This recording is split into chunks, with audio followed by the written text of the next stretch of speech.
comments in a minute here. Guys, you're watching Trend in the AM right now on the STT Sports Network. Joining me on the I Have No Sponsor hotline, NJ.com's finest, the great Chris Franklin. Good morning, Chris. How you doing today? Hey, I'm doing well, man. How about yourself? I Uh, always love that line. Doing fantastic. We're talking lots of different things today, but obviously the Eagles offseason is underway. The combine is about to go on this week. Howie Roseman, Nick Sirianni, everyone has spoken to the media. Howie Roseman is preaching patience and that, this team might not look the same as it did this past year because there's going to be changes. What do you think the main message is going on right now? And do you think that Howie and Nick are preaching the right things to the fan base right now? I think the message is going to be something like, don't expect something that we did last year, where you went out and you got Saquon, where you got a bunch of these guys, big names early on, and then we saw what happened. I think it's one of the things where you're going to see a lot of, since you have a lot of the core part of your team already in place, Mm-hmm. and maybe you're going after, say, you are going after trying to resign Zack Baun and looking potentially at trying to go at Milton Williams, although I think he's going to be gone, and some of these other free agents that you're trying to keep most of this core together for the next couple of years. So it won't mean necessarily that you're going to get something big, and it may take a long time to negotiate. You may take up to the legal tampering period, which Mm-hmm. that name just still makes me laugh. It may take up to We, that we long. spent we That spent long. 20 minutes making fun of that yesterday. Just how dumb that really whole thing is. Well, your tampering is bad, tampering, but if you do it legally, it's okay. Like, come on, comes to that. So, yeah, it's one of those things where I say don't expect the big splashy moves. The Patriots, the Commanders, teams with a lot of cap space, yeah, they're gonna make splashy moves. They got the money to do it. But the Eagles have an established core that's there, so there won't be that much stuff they can do. So obviously the big move, you already mentioned his name, is Zack Baun. And I think you kind of almost said, do you expect Zack Baun to be back in 2025? I'm cautiously putting it there. And I mean Cautiously. that I'm putting in like I say, like this is a 55 to 60% range. I think he's back because I think a lot of the allocation, the best thing that happened to them was the fact that the salary cap increase. The Eagles should be thanking Netflix and should be thanking the Amazon for those deals to increase the salary cap as much as it did. So it Mhm. gives you a little bit more flexibility. Now, does that mean he's going to get all the money up front? No, I think it's front loaded with like cap wise. Like, no, I think it's going to be front loaded with, well, not front loaded, but base salary's going to be low, but then you see a lot of avoidable years to try to make it fit, what have you. And I think there's going to be a couple moves that are made along the way as well too to try to space it out. So I think there's, especially with his comments going about like it, saying that he thinks he's involved. Mhm. You look at Saquon Barkley, just he never really paid running Mhm. backs beforehand. Look at now Zack Baun, even though he's a linebacker position they really don't have, they don't play a lot. He's a guy who's a dynamic person that can make plays, and you also want to make Big Fangio happy as well too. So, yeah, I think I probably said cautiously optimistic that he's going to. You know, something I keep asking myself is, will the market for Zack Baun be as high as we think? Like everyone's trying to guess like what he would sign for, but how much of it is it also that Zack Baun was in the right system with Vic Fangio, like you said, and maybe other teams might not offer what we expect because, well, he's a Vic Fangio like system guy, and we've in Philadelphia had it happen with Byron Maxwell in the past, Murray, the running back. We've seen it come and go where guys are not fits for the right systems when you overpay for them. Is there a scenario that maybe we're not as priced out as we think we might be on someone like Zack Baun because he's the perfect fit here? There may be some trepidation because it's only been 1 year, Yeah. but when you look at the core of what he's able to do, when you look at a guy who can rush the passer if need be, like if need be, rush the passer. The biggest thing was his ability to show that he can go out in space and cover Mm-hmm. and tackle. I think that was huge. And we all know the way that this league is going to that too high shell and that Vangio type system and not allowing them supposed to plays. Well, the linebackers are playing a big role because they got to cover right, either fly to the sidelines toward the flat, or they got to go back in that Tampa 2 look, what have you, and go back deep and cover the middle of the field, sometimes solo. And one thing you saw about Vaughn, he was really doing both of them. NFL Next Gen Stats had a set. I think he was second or third, and they call it hustle. So the ability to go from a certain amount of yards from sideline to sideline. He was second or third in the league out of all the defensive players. So I think those are traits that any linebacker in any system would have. Okay. And I think the only thing that you're looking at is like, okay, can you project them doing this again over 3 or 4 seasons that could land him 10, 11, 12, 13's pushing it, but somewhere around that range that he can pay per year. Awesome. There's three other big names. It's Mekhi Becton, it's Milton Williams, it's Josh Sweat. Everybody has pretty much assumed Sweat and Milton Williams will be gone, that they're going to get priced out. I keep zoning in on that if Zack Baun is 1A, most important guy to retain, that Mekhi Becton is a very, very close 1B, because I'm using the baseball analogy. Some baseball teams have that 6th starting pitcher kind of in the bullpen in the minor leagues that can come up. You need Tyler Steen to be that 6th offensive lineman, and keeping Mekhi Becton and keeping that offensive line together is extremely important. And it gets mixed responses when I bring that up. You do. I think you do. I think the one thing they have going for them is, I think, because Becton has seen the other side of playing in some place that's not as good or may not have the right system or culture or what have you. I think that plays in there. He's not getting a hometown discount, so I don't think that's in play in terms of that. But yeah, you need to. And I think another big thing is continuity. They like having that big guy, that's bully, that plays well in this type of system, and he proved he can do that. And he's only going to get better when this is really like he starts to learn. This is only his first year playing that position. He's only going to get better when he gets more comfortable in that too. So team can project that as well. I'm not completely out on the idea of Sweat coming back. I Okay. really am not. I think, and I'm not saying like, I'll guarantee that one. If I put the like 55, 60 on Baun, I'm probably putting that like 45-ish Wow. around there. I think that you look at the way the edge rushers and you can get like we heard, creativity, the way you can with the cap, the extension of cap, the money as well too, and the fact that when you look at it, he's around probably 5 or 6 in terms of edge rushers, and you look at everybody else's cap situations. Mm-hmm. I think it lends to the point that there's an outside chance that he still remains. And I'm bringing like Milton Williams. To me, Milton Williams is gone. He's gone. Sweat, I think there's a better chance that he'll be around. He's listening. And I'm not saying he's going to sign. He's like, oh yeah, he's going to come back. Yeah, it's all right. But I think there's a little chance that he's coming back. But back to one is, I feel more confident that he's going to re-sign with his team. Now, the numbers are, I haven't heard anything about the numbers itself, but I feel a little bit more comfortable that he's looking to return. I think if Becton and Sweat are the two that return to the 4, I kind of feel like Eagles Nation will freak out, even though Howie Roseman is preaching patience. I think they will. I did read something that the Eagles met with, I can't remember his name, a linebacker yesterday at the combine, one of the top rated linebackers, Clemson kid. And I'm like, that's already scaring Eagles Nation that Zack Baun won't be back. But you got to have patience, right? That's what I love with the combine, because everybody's it's like, yeah, and being beforehand is like, not cool. Are you going to be? Are you talking about the Eagles? I'll say this right now when it comes to free agency. The Eagles will be linked to a lot of teams because they like to talk, especially free agency, because the Eagles talk to everybody, pretty much everybody in terms of that. Yep. And it comes to the linebackers, that's their backup plan as well too. You have to look at that too. And the way that this draft is set out, we had talked to Daniel Jeremiah a couple weeks ago. Yeah, it's been Jesus, time fly. But he mentioned the Clemson linebackers in that top tier of the second round should be plentiful, especially if they trade back. Which at 32, if some team wants to throw up to try to trade up Jackson Dart, which that's huevos if you do that. Good luck. But if somebody wants to or even trade up just to get that opportunity to get the 5th round, the 5th-year option on a player they want to do, Eagles take advantage of that move down.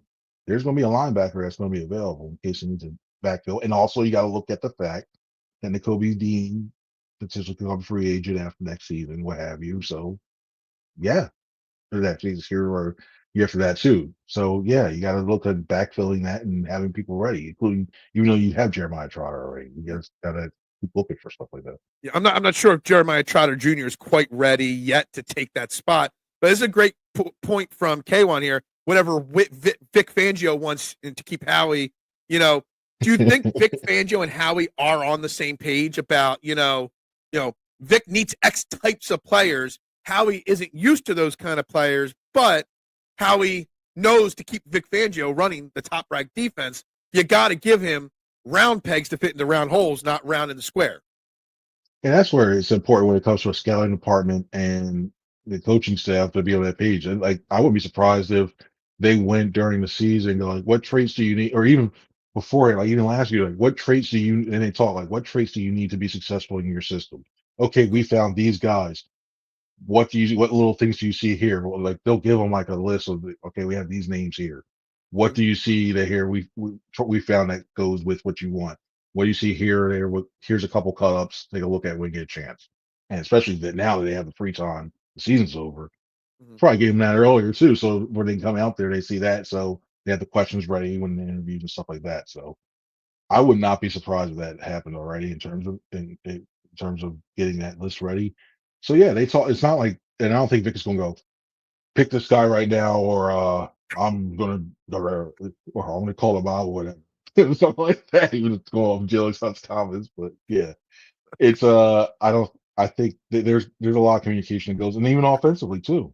He mentioned I kind of feel like Howie has changed and evolved. Like, I think yeah, maybe 10, 15 years ago, it was his way or the highway. But I think he's learned over the last dozen years, half dozen years, that he's got to work with not just his head coach, but his assistant coaches and whatnot to make sure they're all on the same page.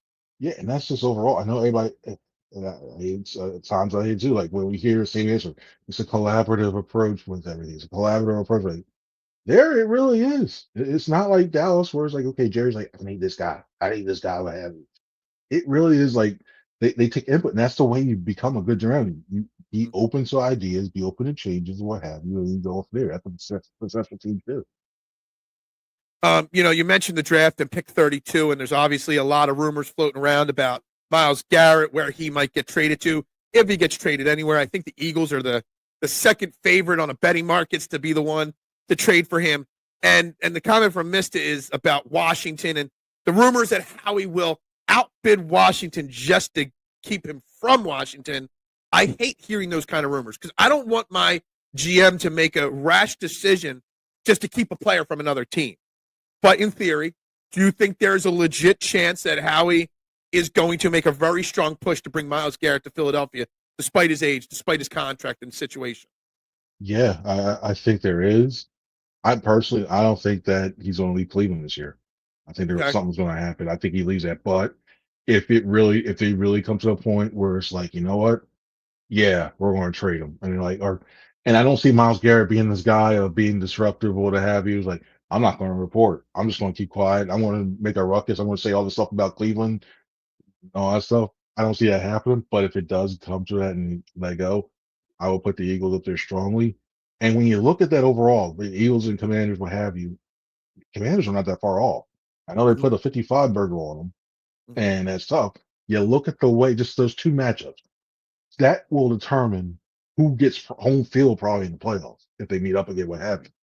So you need every edge you get. And then you look at the way Myles Garrett has played recently. You look at his matchups with Jordan Mailata and Lane Johnson, and they know each other very well. They Mm-hmm. talk, even with joint practice, they talk to each other a lot, and they're cool with each other and everything else. So they know they sometimes they ask like, "Hey, what did you see on this move? Oh, I did this. What do you see this?" So they know each other very well. Having that tipping the possible balance of power or what have you, I think they will out for a lot. The problem is the Commanders' spots and their things and that extra pick they got for getting Cooper DeJean. Mm-hmm. Yeah, that looms large. Like for a trade, like, hey, Eagles got Cooper DeJean. That is great, but yeah, we got a third round pick. We could throw into the package as well too to sweeten the sweetener on here. So it's tough, Mm-hmm. but I think it's a tough thing. I can see him throwing a lot at him. Yeah, I mean, I'm not. like, there's a lot of different rumors on what it would take. Like this year's first, next year's first, an additional pick. Maybe you got to include a Nolan Smith or a Jalix Hunt in the deal. I just don't know if it's like I don't want to say that Myles Garrett isn't an elite player, but kind of like in the sense like, is he really worth that much of an investment when you've got such a young core nucleus here already building? Yeah, especially when it comes to the edge rusher, because the one thing that you really look at this Eagles team does is they have that constant rotation when they have those conversations of edge rushers going there, it's great. So you want to still have Jalen, you still want to have Nolan. I think those if they start to get to adding those guys in there, I think the deal is done no matter what because they want to have that rotation going of that. Because just imagine we've seen some times with Brandon Graham when he moved inside of D tackle. Mhm. I think I look at Nolan Smith. I think he's a guy that's able to do that. And then you have Jalen Hunt, who's a wild card, who can still drop into coverage or you rush, and you have that. I don't know what's going to go on based on the situation being safety. Yeah, you can do so much with that line if you had it all together. So yeah, but I think it's a non-starter in terms of including one of those two inside the deal to try to get it done. Yeah. Howie's just trying to get Washington to overpay. Howie's just trying to trick everybody. I mean, this whole you got Abdul Carter's got a stress fracture in his foot now, and everyone assumes that the Eagles now have a better chance. Howie's just doing what he does best, and he's manipulating not just the system but the entire NFL. So what does Howie do then at 32? Does he trade back, which I assume he's going to do? But Howie has been aggressive and traded up in drafts as well. Do you think there's a player yet on Howie's mind that he's really trying to eye in on or zone in on to get yet? I don't think there's a specific player. I think it's one of those ones that you look at maybe depending on how the way the board falls. Mm-hmm. I'm not thinking offensive line, but even if I know it's going to be a trench player. I think think it's going to be a trench player. But I also think it's going to be one of those things where we're going to be sitting there first on that Thursday night. Like, all right, the Eagles, it's like 11:30 at night. The Eagles are about to pick. All right. The Eagles have traded, the Eagles have traded the 32nd pick. I know. Just stayed up till midnight to get nothing. That is my fear as well. Just so you know, I get up at 6 a.m. every day to do this. So, I don't want to stay up till midnight for that pick to be traded. I need Howie to make the deal ahead of time so kind of we know. And also the media house, like whenever we see that, like we're like, because we wait for the Nick and Howie, they usually come after each day. So we're probably like we're probably sitting in the media house, like, all right, watching this. All right, here comes the Eagles. Everybody's ready to go. The Eagles are traded back with for the initial third and 2022, 2026 second. Trade the trade. We're out for the next day. So yeah, it's one. I think I'd be more open seeing that he trades out instead of getting a player, especially depending on what they do in free agency. Well, free agency, obviously the cap space. It's not a huge amount of cap space the Eagles have, but there's some room to maneuver in there. And Howie Roseman is well known for being able to renegotiate contracts, manipulate the salary cap in a lot of ways.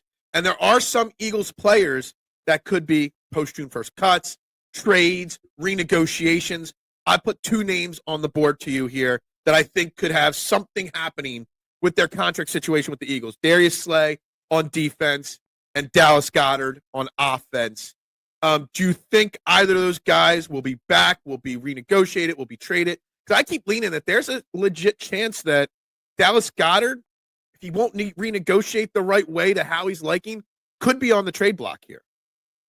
I think, and it's funny when we had that previous thing when we were talking. I think they take tight end in the second round. I think it comes full circle, but I do think Goddard is back. I do think Goddard is back. The Slay thing is interesting because earlier during the regular season, I was speaking to somebody who was talking about Slay itself and looking at things like, does he want him back? He's like, yeah, he does. And then he comes out with a commentary. Yeah, it's all about the number and how much he's willing to, like, I'm never gonna ask him for a pay cut. And you look at it, it's like he played and I know everybody goes at Slay and goes, oh, he didn't do that. He played well for his age and what he did. And that the big thing was the mentorship aspect. The way he took Quinyon Mitchell and Cooper DeJean. Like there's so much stuff that like from the whole entire how to play position, read this guy, and having to even just life stuff. Like we just I'm not going to share the stories, but you hear something like, yeah, he's like that big brother to them. It's like, don't do this, don't do this, what have you. So that's huge. It's still huge in terms of that. So, but since he played that as well as he did, it comes to a point. It's like, okay, he's going to say, I may work with you, but I'm not taking this much less with you. Right. So just when we'll see, and we're down this road again of cut me, release me, what have you. I haven't heard anything lately about it, personally, I'm a little worried about. I'm a little worried personally. Okay. So I mean, the I don't thing, think all those things you said, everyone that I want to keep Darius Slay because I'm saying everything you did, all the positives that he brings to the team. Everyone tells me it's better to get rid of a guy 1 year too soon than 1 year too late, especially with the salaries and the cap and all. But the thing I keep thinking to myself is they're like, oh, they've got all these young guys like Ringo, Ricks, Isaiah Rodgers, a restricted free agent, whatever. None of those guys have really jumped out and grabbed any opportunities, in a great way. Like Slay misses time every game. I think he missed 1 or 2 games this year.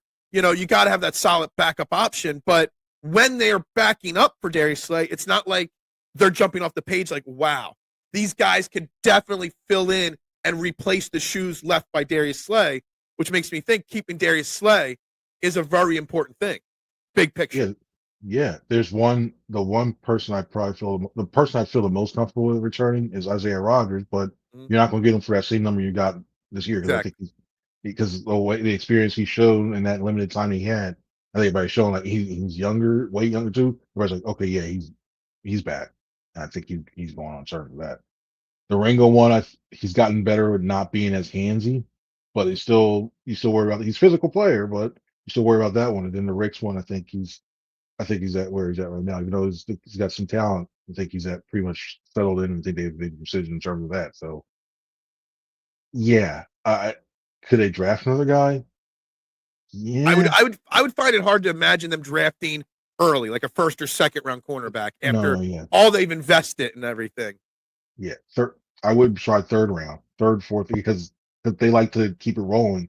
And when you look at Christian Parker and what he did back with the Broncos, what the Broncos did, they had a well of young defensive back. Even so much the Eagles went and traded for one, even though they didn't do anything. So they want to keep that depth going as well. So I could see like it's going to take a lot of it, but Slay's not going to allow that. He's not going to allow that at all. And if that's the case, I think we're looking at. But he's very open, still returning. Like The comment here from K1: are we convinced Kelee Ringo can't start? The problem I'm thinking of in all my decisions that I'm kind of trying to debate for the Eagles, how many question marks do we really want? Because we don't know if Ringo can start or not. We're trying to win back-to-back Super Bowls. You need sure things across as much of the team as you can. And can you really go into the season with one of your starting cornerbacks with a question mark next to their name? Yeah, and if it was more more players like AJ Brown, like the AJ Brown style, which I know is saying a lot, but the more physical, wants to beat you inside, wants to kill you, who does well. He does well on those go routes, but he also does well on the digs and everything else. If there was more players like that, I feel comfortable with Ringo because he's physical enough to do that. And even AJ Brown was spoken very, very highly of the way Kelee Ringo has played and the way his coverage and what have you. And he was in the mix for that opposite role before Quinion just shut the door down and everybody said that. So they could take a risk there, but so there's still a big question. I wonder about him against say you get him against Terry McLaurin. Mm-hmm. That's or a very speedy, very, very speedy guy. If he gets beat on that freaking hand and he recovers, he can recover. But if he keeps going down, does he start getting handsy? He's going down the field and try to slow him up, and then we're looking at penalties and drives going and stuff like that. So that's the thing I have to worry about. That. We talk about Slay and Goedert and what they'll do with those contracts. Are there any surprises that you think that might be coming that we're not talking about, like the Eagles fans as a general? Any surprise like cuts or traded players that we just don't realize? I did that too. And the thing is, like, this is the way these contracts are, and you're looking around. I just don't. I've been trying to look at the only ones I could think of, and it got killed yesterday when it came out saying the Saints were sticking with Derek Carr. Was maybe one of the quarterbacks, maybe just to see because now since the Derek Carr goes, Will Greer, even though he was elsewhere now. Okay, yeah, we know he's going to the Saints. So that's about it. I thought maybe you get a quarterback that would go down there, help teach Kellen's system as a good, decent backup, and maybe have a competition with whoever was going to be around. But since they say they're sticking with Carr, yeah, that got thrown out the window. I saw that news and I totally didn't even link it because I've been talking about trading Tanner McKee all offseason. Even though everybody hates the idea, but Tanner McKee would fetch you theoretically more in a trade than Kenny Pickett, I would think. So that I didn't even put those two things together right there. So that's good there. And I think if anything, I thought it may have been Pickett because he's got 1 year left.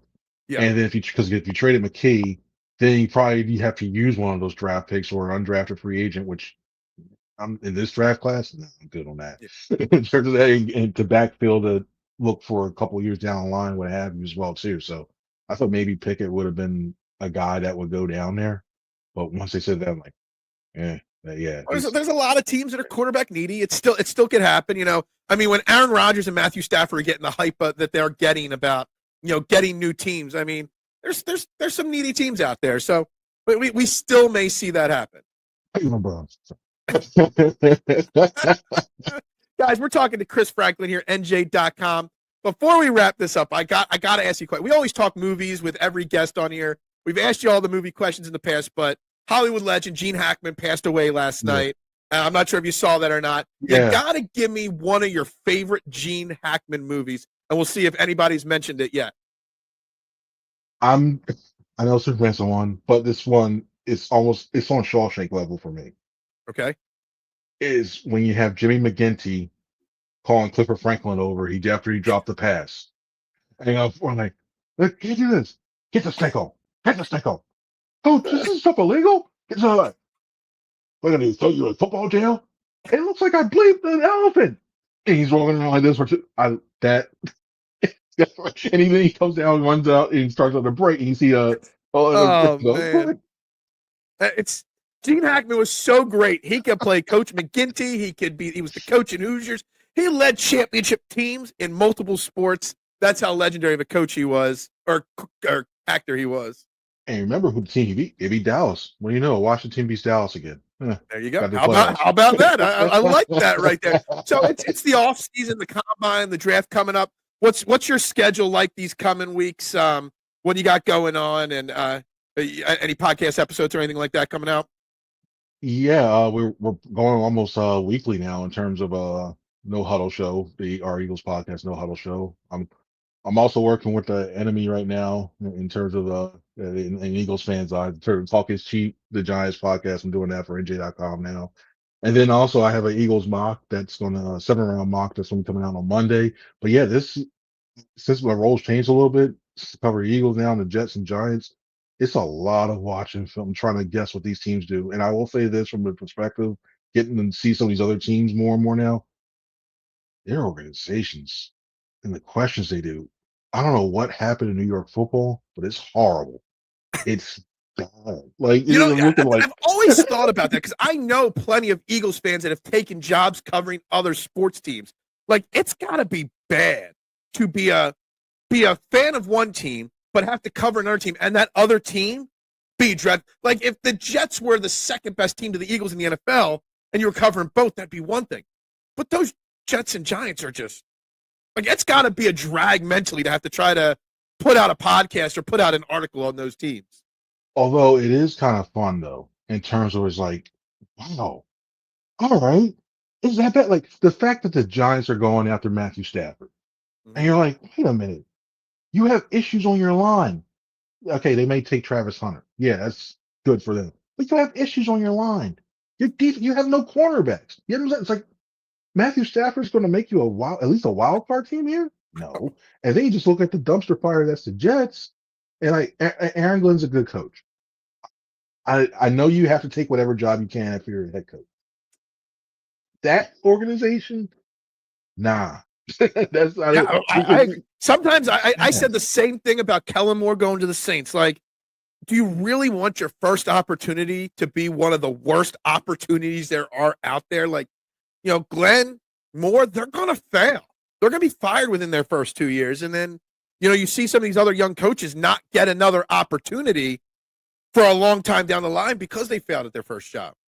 The thing with Moore is, I think at least he has a competent general manager. Mm-hmm. And the thing he has to figure out is the quarterback spot down there. Mm-hmm. Figures the quarterback out. Defensively, they still have enough pieces to be all right. Mm-hmm. And say what you want about Brandon Staley, I think he's better, more suited as a coordinator than he is as a head coach. Mm-hmm. if Moore figures out the quarterback position or gets Carr right, what have you, or they know what to do there, I think the Saints can rise back up to the level of respectability and actually contend for a division. That's a big ass though, because we all know how tough it is to find a quarterback. So, yeah, I wish he found a better quarterback situation, or he had more say in who's going to be the quarterback. But well, he did. Reportedly, he did. So that's a rough situation. It's just bad. Well, I want to thank you for your time this morning. I appreciate you jumping on here on Trending in the AM. Guys, make sure you follow him. See Franklin News on social media, NJ.com, and obviously the podcast, the No Huddle podcast. I won't recommend the Jets or Giants podcast. I'll just recommend the Eagles podcast because that's what we want to hear more of. Chris, have a great day, and thank you very much for your time. Hey, appreciate you. Always fun talking to you, and thanks for having me on, man. Thanks. Thanks a lot. That was Chris Franklin right there on the I Have No Sponsor Hotline. Yes, you guys all got bonus time today. Interview went a little long there with Chris Franklin, but we do got to wrap it up. We'll be back tomorrow with more Eagles talk, more Sixers talk. Who knows what else? I'm going to really digest some of the things that Chris Franklin said there and see. Everybody have a great day. Go Birds. Bubbles up. Pop, pop, pop, pop, pop, julep. Pop, pop, pop, pop, pop, julep. Pop, pop, pop, pop, pop, julep.